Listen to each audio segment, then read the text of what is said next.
Pero ¿cómo se puede comprar o vender el cielo, la tierra? La idea es extraña para nosotros. Si a nosotros no nos pertenece la frescura del aire ni el resplandor del agua, ¿cómo pueden comprarlos? Cada parte de este planeta es sagrada para mi gente.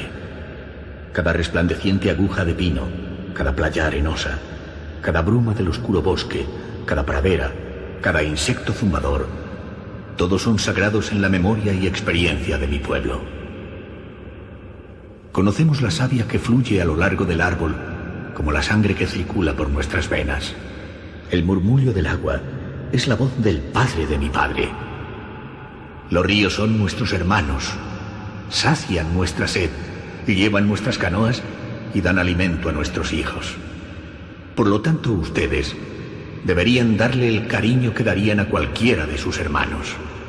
Si nosotros les vendemos nuestra tierra, recuerden que el viento es sagrado, que él comparte su espíritu con toda la vida que sostiene. Nuestro Dios es también vuestro Dios. La tierra es preciosa para él, y hacerle daño a ella es despreciar su creación. Su destino es un misterio para nosotros. Así se expresaba el jefe Seattle en la famosa carta enviada en 1852 al presidente de los Estados Unidos ante el deseo de este de comprar parte de sus territorios.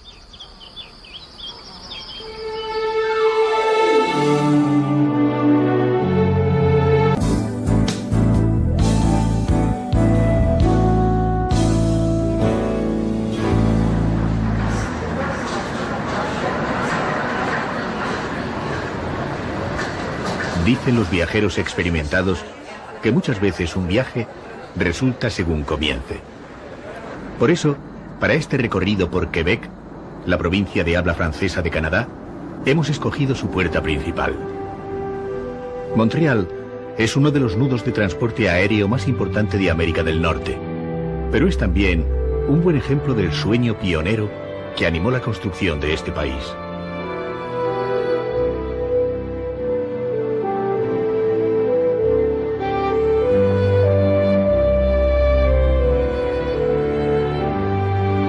La vida cotidiana que Montreal ofrece al visitante tiene una cara mucho más acogedora de la que podría esperarse de una gran urbe norteamericana. Ese es parte del orgullo de esta ciudad cosmopolita, en la que conviven sucesivas oleadas de emigrantes llegados desde muy distintos orígenes.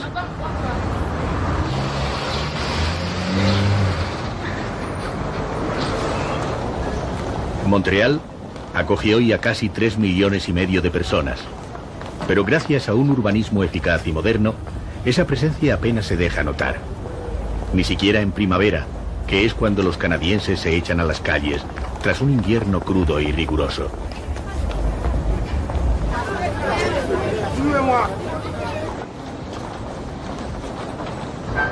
La vida en Montreal fluye tranquila y se extiende sin interrupción por las dos orillas del río San Lorenzo.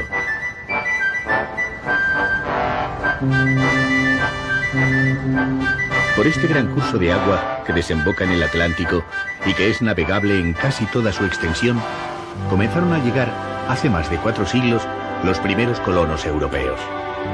Por eso aquí no resulta extraño que unos soldados franceses del siglo XVII compartan las aceras o el viaje en barco con un grupo tradicional de músicos escoceses rodeados de ciclistas contemporáneos.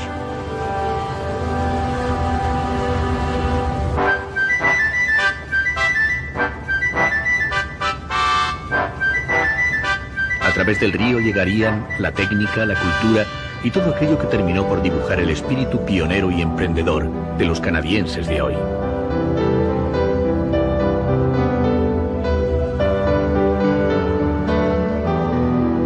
Cuando el francés Paul de Chomedy de Maisonneuve decidió fundar Montreal en 1642, aquí se ponía en marcha una sorprendente tradición de apego a los orígenes que los canadienses han sabido hacer compatible con el progreso.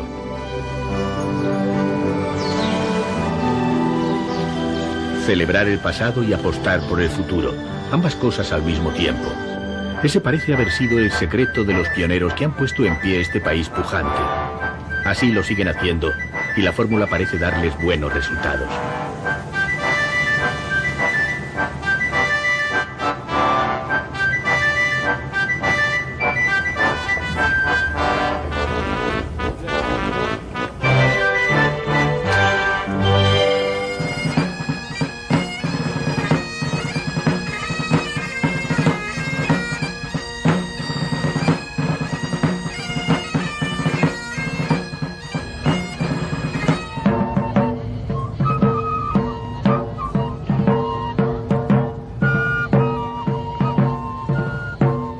Cualquier domingo, el origen emigrante se nos ofrece como un muestrario de la vieja Europa convertido en espectáculo callejero. Zapateros italianos, afiladores franceses y molineras holandesas nos recuerdan que el grueso de la emigración europea llegó a Canadá entre el final del siglo XIX y las primeras décadas del XX.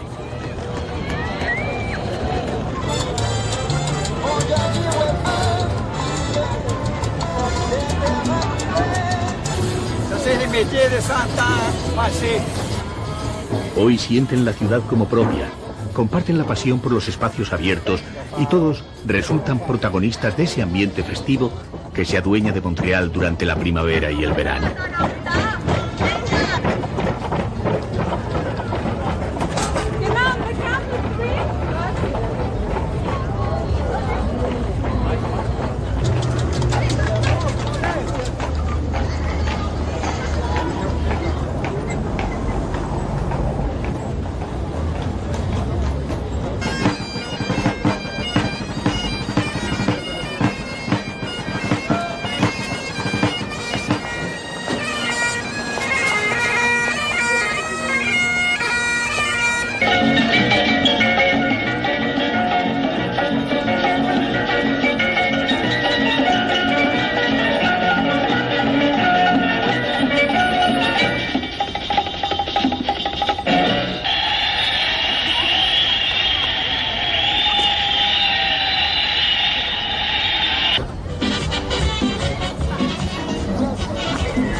Cualquier visita a la ciudad debe incluir un recorrido a pie por el barrio antiguo, el viejo Montreal.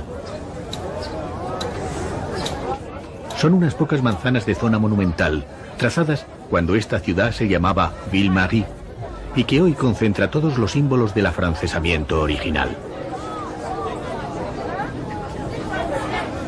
En este barrio se encuentra el ayuntamiento, por ejemplo, que parece haber sido trasladado desde un barrio parisino. Está también la estatua del fundador de la ciudad, y están las innumerables iglesias católicas que también son herencia de Francia. La catedral es el templo más importante de Montreal, y por aquello de celebrar los orígenes y las tradiciones que tanto gusta aquí, se llama obviamente Notre Dame. Dotada de una arquitectura majestuosa para la que no se ahorraron esfuerzos, Notre Dame nos invita a pensar que esta ciudad fue puesta en pie de cara a Dios, algo bastante habitual en los proyectos colonizadores. Edificar y amar a Dios parece haber sido el propósito de los pioneros que a lo largo de 3 siglos sembraron de iglesias la ciudad.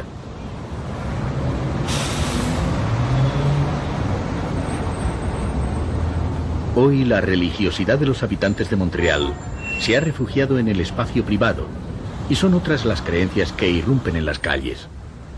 La fe en el progreso y el desarrollo ha resultado tan sólida como para sumar al trazado urbano estos modernos templos de la economía.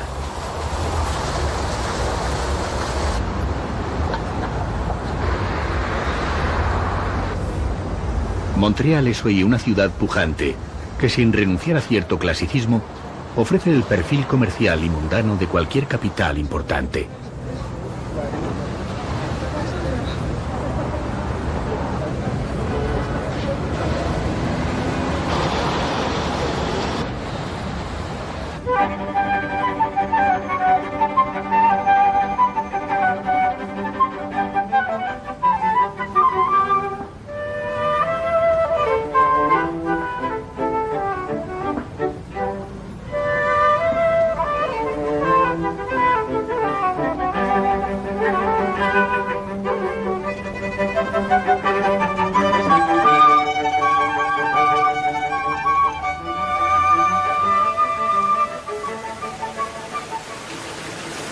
La ciudad subterránea es quizá una de las sorpresas que el urbanismo de Montreal propone al viajero, y un buen ejemplo de adaptación al clima riguroso del invierno de la región. Fue construida hace más de 30 años, y se trata de una red peatonal de 30 kilómetros de extensión que se conecta con todos los transportes.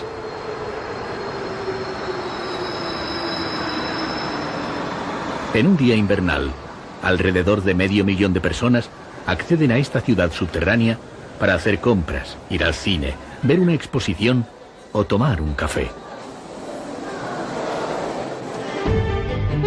Para seguir con las sorpresas, será obligado subir a la Torre Olímpica, que según dicen es la mayor torre inclinada del mundo.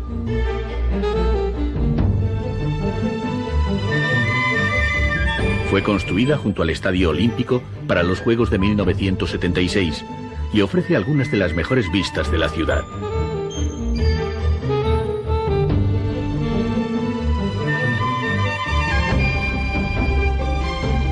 En las mismas instalaciones olímpicas hay otra cita obligada para los viajeros curiosos. Se trata del Biodome, un parque natural cerrado en el que se han reproducido los principales ecosistemas americanos. Será el primer contacto con los esfuerzos de este país por conocer y conservar la naturaleza, afición que, como se verá más tarde, se ha convertido en una de las grandes pasiones de los habitantes de Quebec.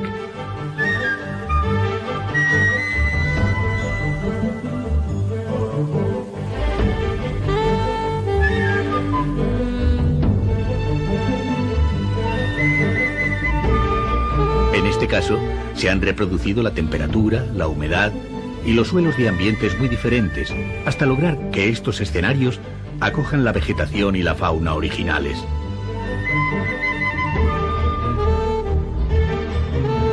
A veces la mirada del viajero necesita apartarse de los monumentos, los museos y las visitas de rigor. En ese caso, Montreal tampoco defrauda a quienes se limitan a contemplar el espectáculo de su vida cotidiana. También de la naturaleza ha nacido la otra gran afición de los habitantes de Montreal. Cualquiera de los muchos mercados de flores de la ciudad se convierte en cada primavera en lugares de peregrinación.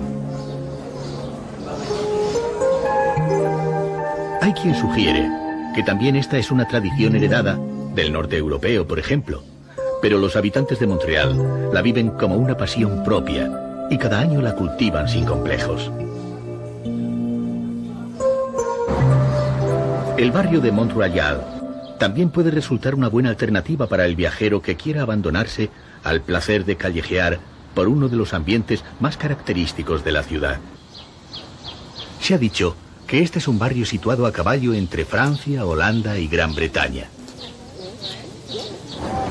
En el callejeo, el viajero también tropezará con otro rasgo característico de Quebec, pero que cobra especial importancia en Montreal. En esta ciudad conviven emigrantes de 80 etnias diferentes. La mayoría se estableció aquí en las últimas décadas, alentados por un sistema estable de libertades y uno de los niveles de calidad de vida más altos del mundo. La convivencia de culturas transcurre sin tensiones y todos parecen aceptar el desafío de vivir y educar a sus hijos en francés, que es la lengua dominante. De ese compromiso ha resultado que Montreal disfrute hoy de uno de los mayores índices de escolarización y disponga de 5 grandes universidades estrechamente vinculadas a la vida económica y cultural.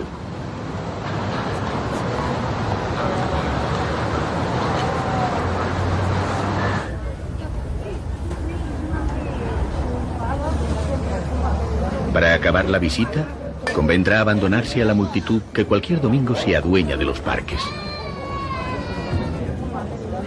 Es una ceremonia amable y festiva que durante el verano transforma los espacios abiertos en escenarios. Se trata de ver y dejarse ver, y entre todos poner en pie el espectáculo de cada fin de semana.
La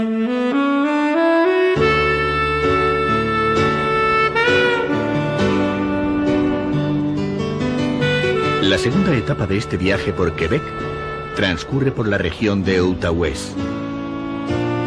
El agua será una presencia constante en este recorrido que iniciamos en la ciudad de Hull.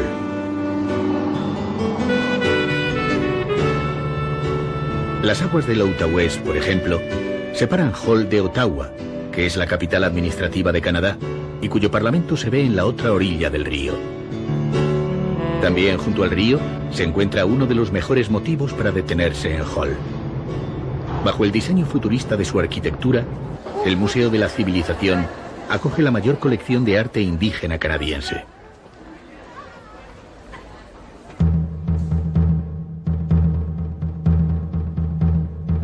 Aquí se conservan los legendarios tótems, cuyo tamaño solo parece guardar proporción con el de las creencias de quienes los esculpieron.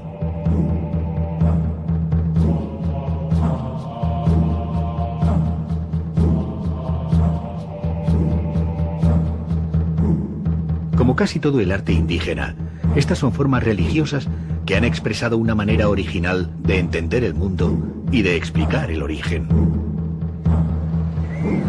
Los aborígenes creen que el cuervo es el creador del mundo. ¿Por qué? El cuervo es el que trajo una concha gigante llena de humanos al interior. Entonces, cuando este vio la tierra desierta, decidió que la iba a depositar en esta tierra.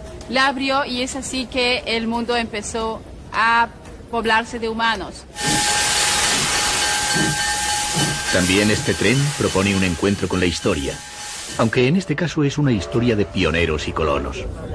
Fue construido hace casi un siglo, y como entonces, recorre los 40 kilómetros que separan Hull del pequeño pueblo de Wakefield, siguiendo la margen izquierda del río Gatineau.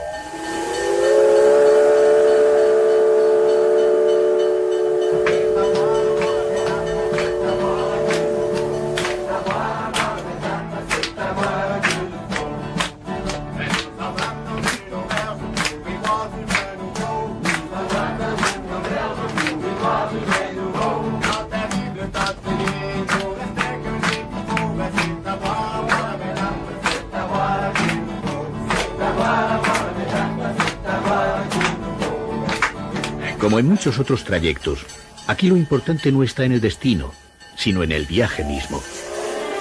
Nada importante espera en Wakefield, o al menos nada más importante que lo que pueda disfrutarse en estos 40 kilómetros de historia, rodeados de bosques y con el río siempre a la vista. El trazado se hizo sobre el camino que los primeros colonos utilizaban para ir a comerciar pieles con los indígenas, aunque este ferrocarril fue utilizado para el desarrollo de la industria de la madera, que sigue siendo la gran riqueza de la región. Hoy es muy difícil encontrar auténticos leñadores canadienses en los vagones, pero la compañía del ferrocarril ha puesto el ambiente necesario para que sea posible imaginarlos.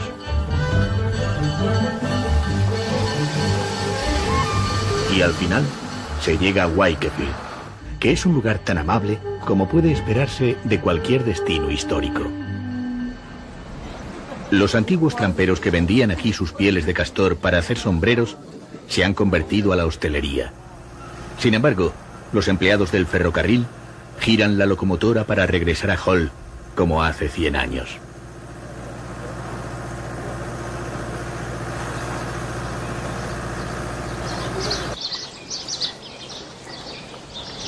Es hora de seguir viaje al Parque Gatineau, donde los castores siguen talando árboles y construyendo presas con troncos y ramas sin temor a perder el pellejo. También dentro del parque será obligado una visita a la que fuera residencia de verano del ex primer ministro Mackenzie King, ahora convertida en museo y centro de recreo. La jornada podrá concluir en el parque, donde se disfruta de una de las mejores puestas de sol de la región.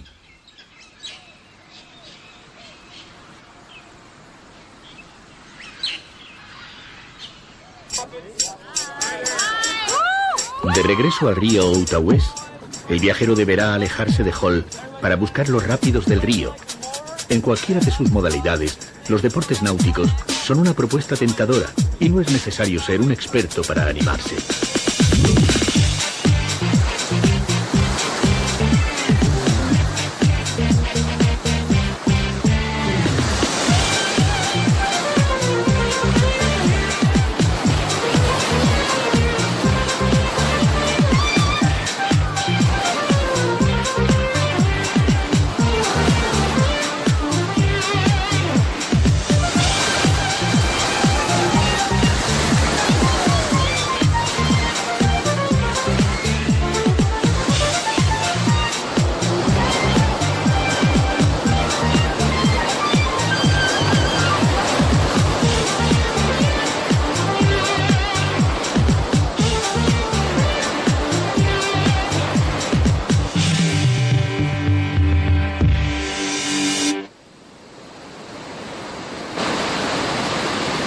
largo de todo el recorrido, será inevitable descubrir que en Outaouais cada paisaje está cruzado por un surco de agua que lo hace característico.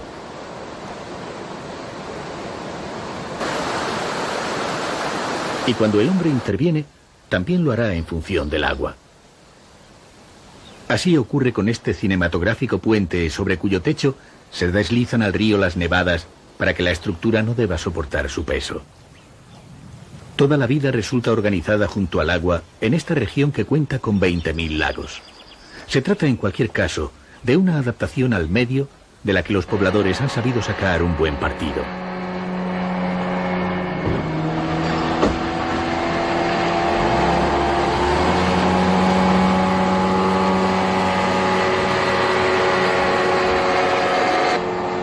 Casi al final del trayecto, el viajero se encuentra con el gran espectáculo de la vida salvaje.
También aquí habitan estos incansables constructores de presas.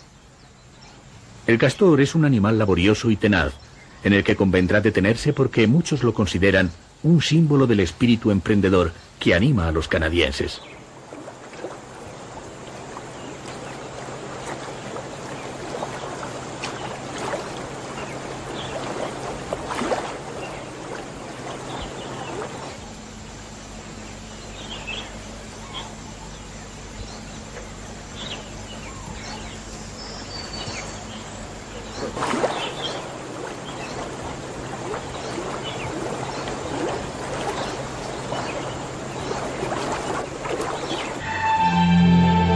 Y no podían faltar los osos, naturalmente, que son el otro gran símbolo de la fauna salvaje del país.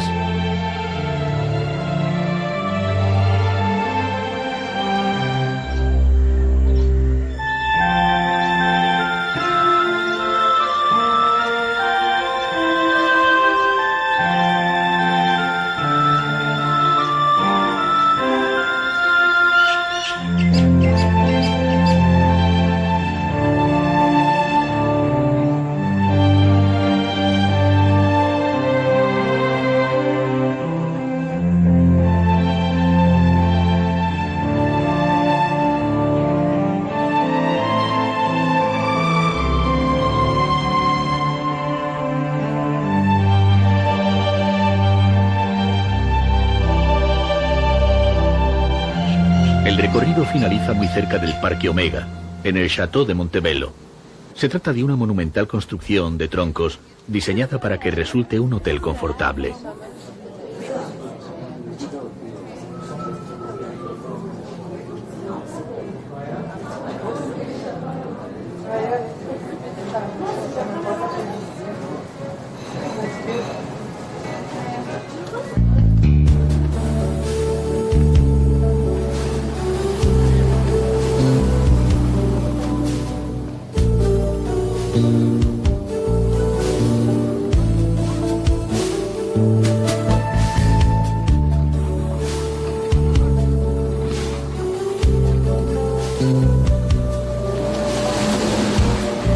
En el entorno de Montebello, todo parece dispuesto para hacer de la naturaleza un atractivo constante.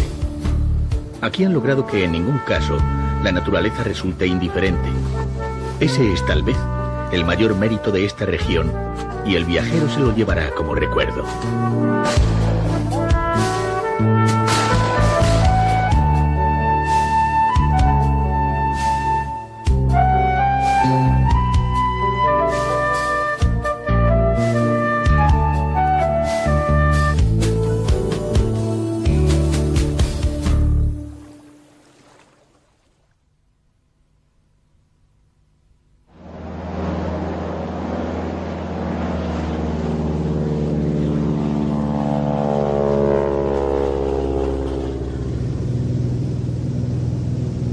Cuando se observa Quebec desde el aire, resulta fácil entender que el hidroavión se haya convertido en un transporte más o menos habitual. La región es una compacta mancha de bosques, solo interrumpida por innumerables ríos y lagos.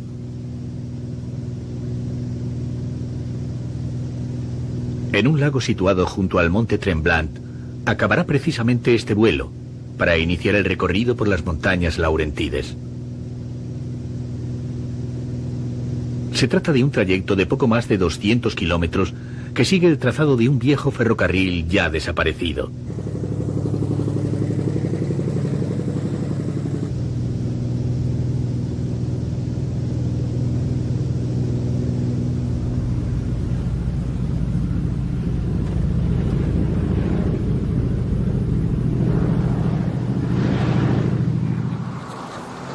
La colonización de las Laurentides y también de esta pequeña ciudad de Mont-Tremblant fue hecha por pioneros de Centro Europa.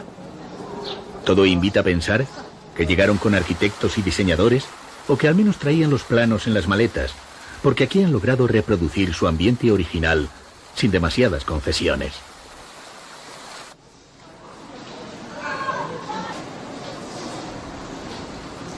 Mont-Tremblant es una villa acogedora y apacible, con una buena oferta hotelera y equipada para cualquier actividad deportiva al aire libre.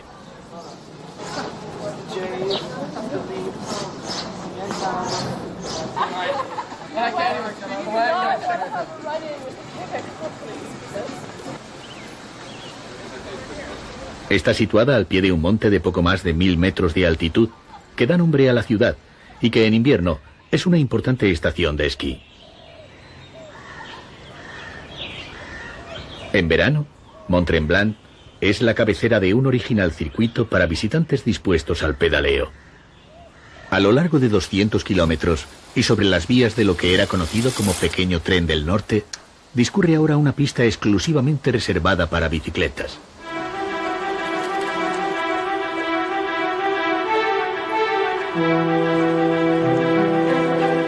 Aquí hay que olvidarse de la excursión programada con guía y autobús, porque esta es una propuesta para viajeros independientes que, sin embargo, no exige un entrenamiento especial.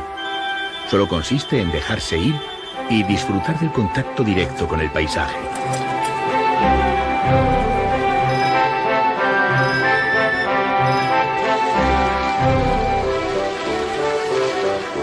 A lo largo del recorrido aparecen las antiguas estaciones del tren, convertidas ahora en restaurantes o lugares de encuentro para ciclistas, pero en las que se ha logrado conservar el ambiente característico.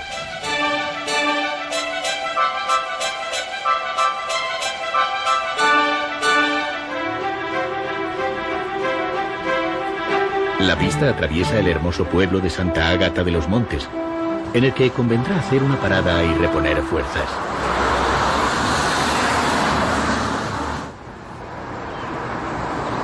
Es una ciudad acostumbrada a recibir ciclistas, y en la que estos logran disfrutar de ese raro maridaje entre la influencia europea y la cotidianeidad canadiense.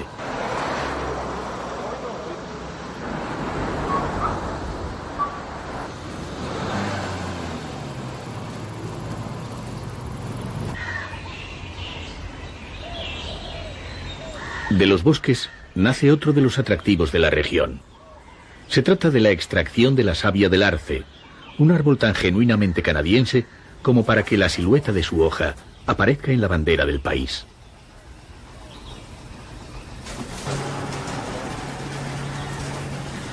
Después de un proceso tradicional de elaboración artesana, como el que conservan en esta cabaña de San Faustino, se obtiene el maple o sirope de arce, que se ha convertido en un ingrediente indispensable de la repostería canadiense.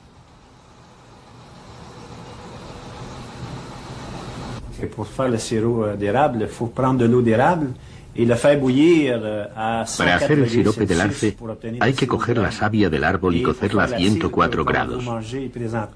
Para hacer el dulce que están tomando ahora, se cuece a 114 grados hasta que coge la consistencia y se convierte en caramelo al ponerlo sobre la nieve.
Hay ciudades que tienen la capacidad de condensar la historia y la personalidad de una región.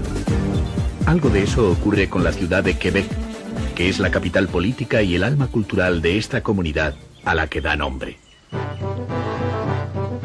Fue fundada por Samuel de Champlain hace casi 4 siglos, en 1608, cuando estableció aquí un puesto de comercio de pieles con los indígenas.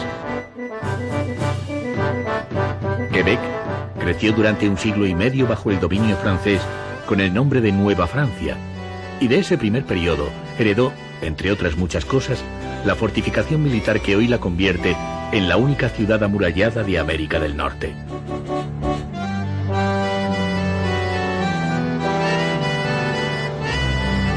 Cualquier visita a la ciudad debe arrancar con un paseo a pie por el barrio de Petit Champlain, en la parte baja de Quebec, junto al río San Lorenzo.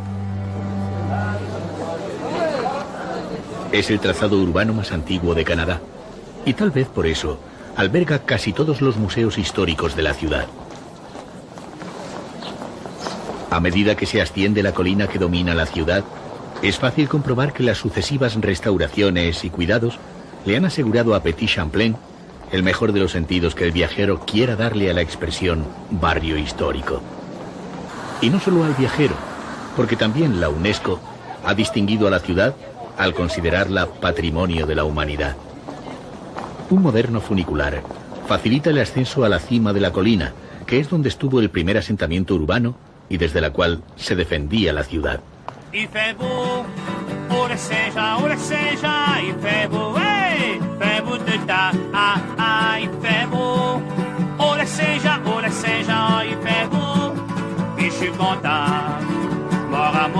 En este último escalón del callejeo por el barrio antiguo, el viajero tropezará con el diseño clásico y afrancesado de la Plaza Real. Una gran balconada envuelve esta parte alta del barrio que mira al río y en la que merece especial atención el monumental y legendario Château Frontenac, construido hace apenas un siglo y que ha servido de albergue a numerosas personalidades y conferencias internacionales.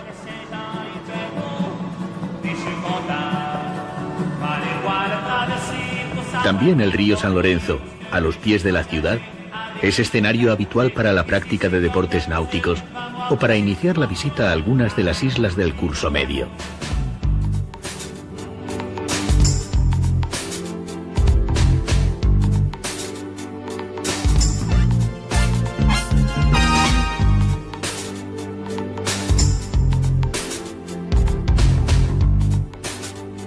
A solo 15 minutos de barco, partiendo del puerto de Quebec, la isla de Orleans se ha convertido en un confortable punto de fuga para los habitantes de la capital y una alternativa para muchos viajeros que suelen dedicar a la visita una jornada.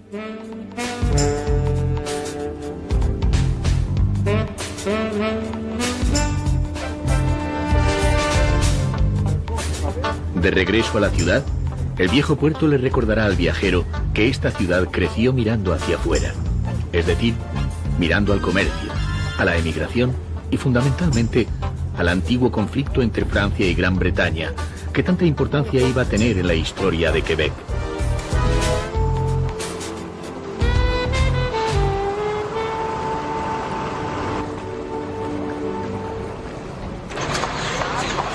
Quebec creció bajo el dominio de Francia durante su primer siglo y medio.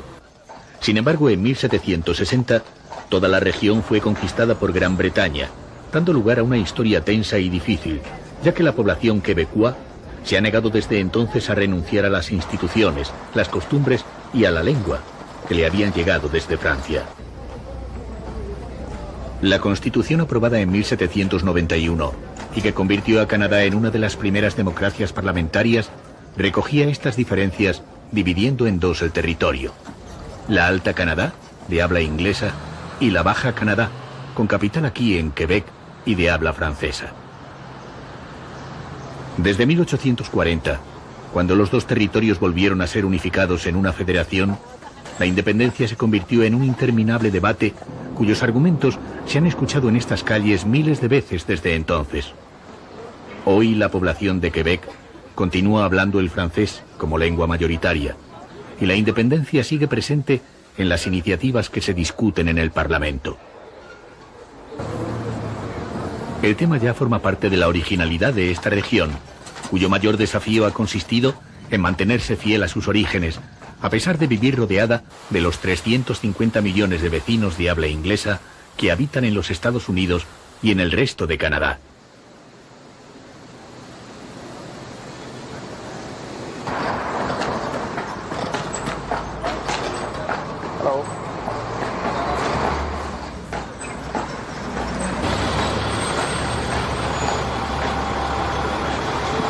La vida cotidiana de Quebec no refleja las tensiones de su historia y sus debates. Los quebecois son amantes de la buena vida y cada primavera ganan las aceras para disfrutar de su ciudad.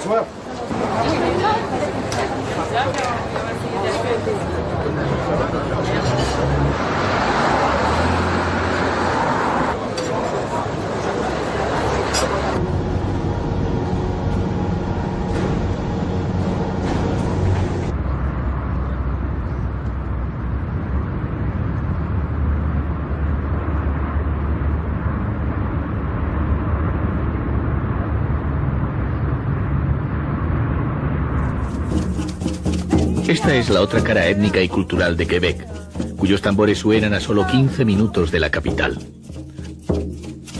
Se trata de un poblado hurón reconstruido que funciona como centro de divulgación y en el que un grupo de indígenas intenta recuperar lo esencial de su cultura. Junto con los hurones, otros 9 pueblos indígenas habitan la región de Quebec, y conservan una gran autonomía administrativa para la gestión de la tierra y los recursos naturales.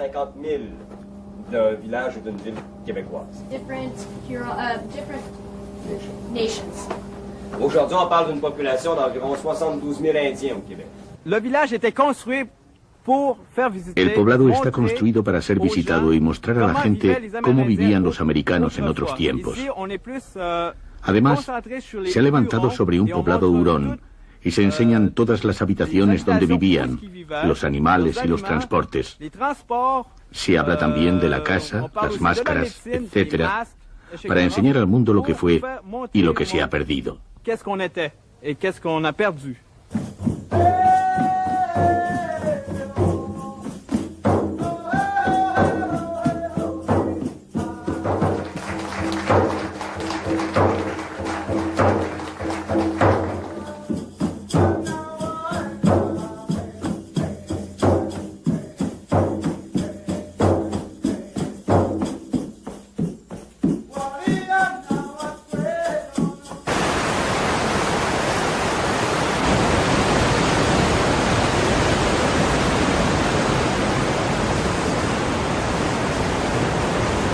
También muy cerca de Quebec, el viajero tiene una cita con la naturaleza. Se trata de la gran catarata del Parque Montmorency, cuya altura sobrepasa la de las célebres cataratas del Niágara.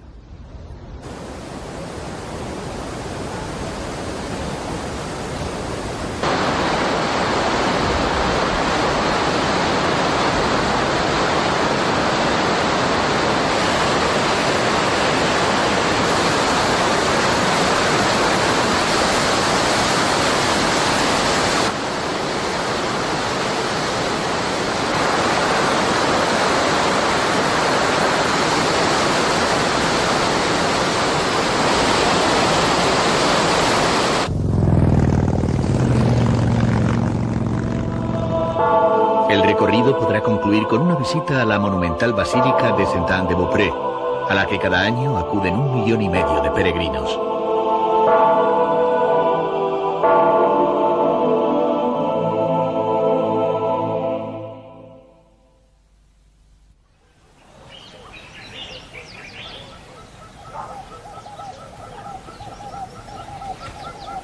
La última etapa del viaje transita por Charlevoix, una llanura que se extiende junto al tramo final del río San Lorenzo. Son casi 200 kilómetros que terminan junto al fiordo Saguenay, donde las aguas del río se confunden con las del Atlántico. Dicen las enciclopedias que Charlevoix le debe mucho al cielo. Según parece, este llano fértil rodeado de montes se formó hace varios milenios por el impacto de un meteorito. Pero dicen también que la región debe su nombre al padre Charlevoix, un jesuita francés que llegó hasta aquí a predicar y ganar almas para ese lugar del que había llegado el meteorito, es decir, el cielo. A la vuelta del tiempo, los habitantes de Charlevoix, o al menos los de este hermoso pueblo de Bahía San Paul, parecen vivir ajenos a esos orígenes celestiales. Están más interesados en una pasión compartida que los distingue: la creación y el comercio de artes plásticas. Se ha producido aquí una rara e infrecuente concentración de pintores, casi todos figurativos, a la que seguramente no es ajena la belleza paisajística de la región. El arte y la oferta turística han logrado que los pueblos de la bahía de San Paul resulten núcleos cuidados, cuyos habitantes se preocupan por conservar la tradicional arquitectura quebecois.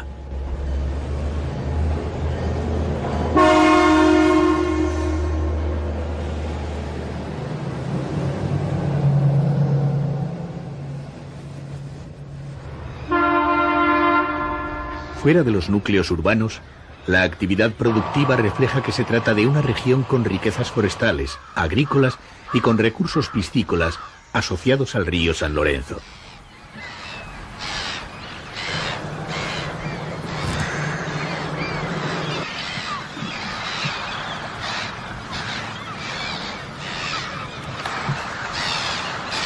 Muy cerca de Bahía San Paul, el viajero vuelve a tropezar con el arte como señal de identidad de Charlevoix.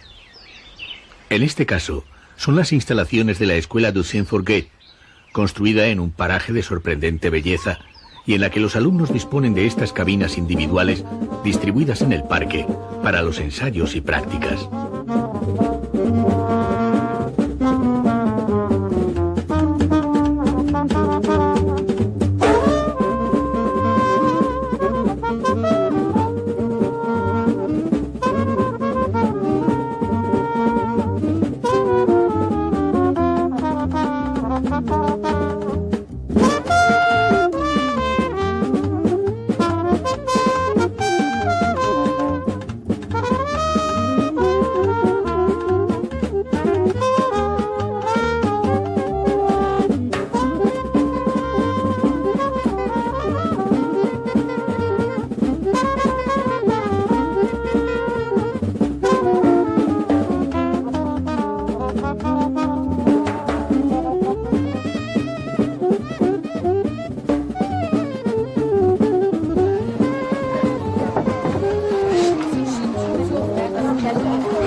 De vuelta a la carretera, los acogedores pueblos quebecuás se suceden junto al río antes de llegar a la próxima bahía, La Malbaie. En La Malbaie, el viajero podrá visitar o jugar en uno de los campos de golf más antiguos de Norteamérica. Fue creado cuando este era el lugar de vacaciones de los sectores adinerados de Nueva York, Boston y Toronto en el siglo pasado.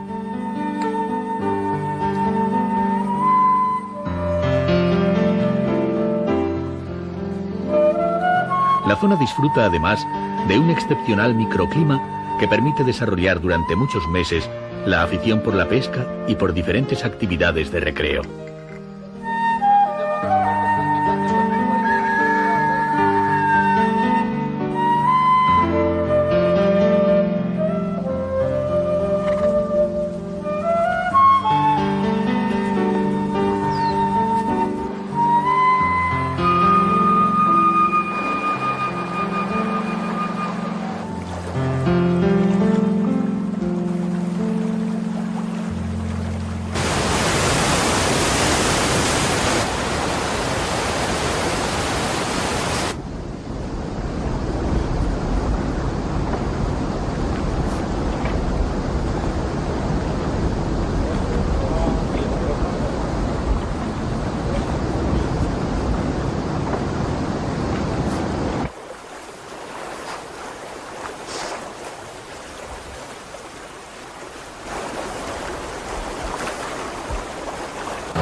A medida que se avanza hacia el este, la actividad se vuelve más agrícola y forestal, y el aire trae los primeros olores del mar.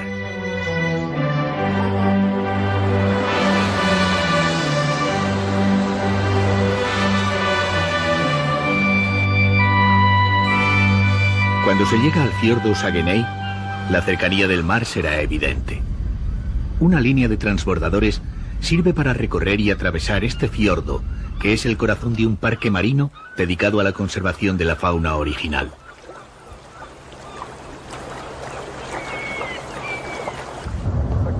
Los viajeros que llegan hasta aquí suelen traer las cosas claras. Están dispuestos a pasar una jornada fría y brumosa en mitad del verano, porque la excursión casi siempre tiene recompensa.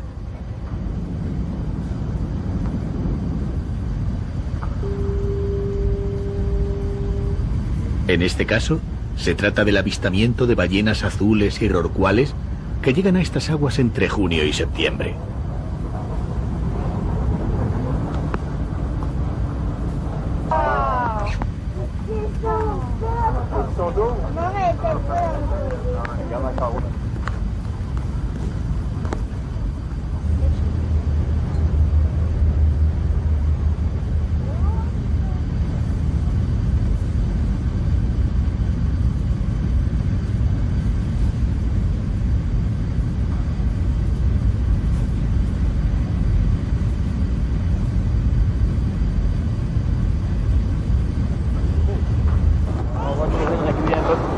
Tras la visita a Saguenay, el viajero deberá regresar sobre sus pasos antes de emprender la última etapa del recorrido.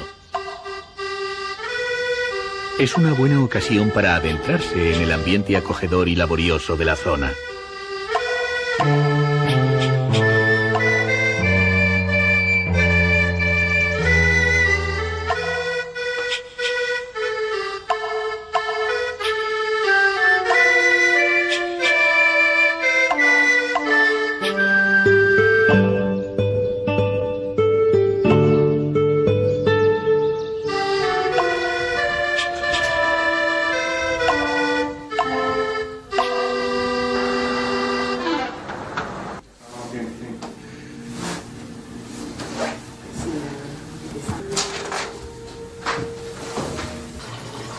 Finalmente, un transbordador de línea nos llevará hasta l'Île aux Coudres, o Isla de los Avellanos, que fue una parada habitual de las primeras expediciones que llegaban a Canadá y en la que concluirá nuestro recorrido.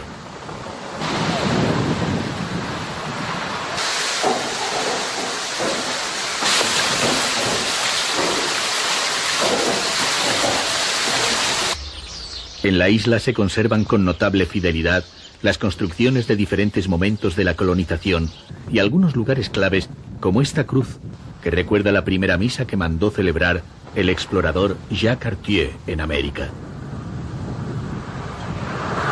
Una carretera de solo 26 kilómetros rodea la isla y favorece el recorrido. Sin embargo, el viajero encontrará muchos motivos que le invitarán a detenerse, como este espectáculo tradicional.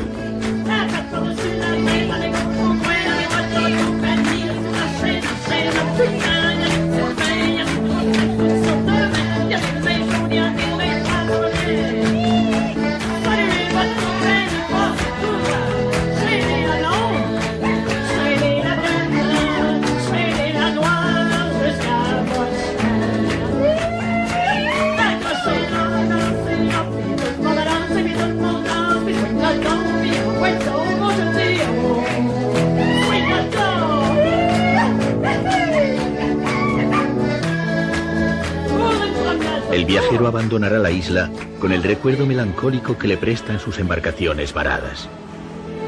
Testigos de tantas historias, hoy se acomodan como escenografía romántica.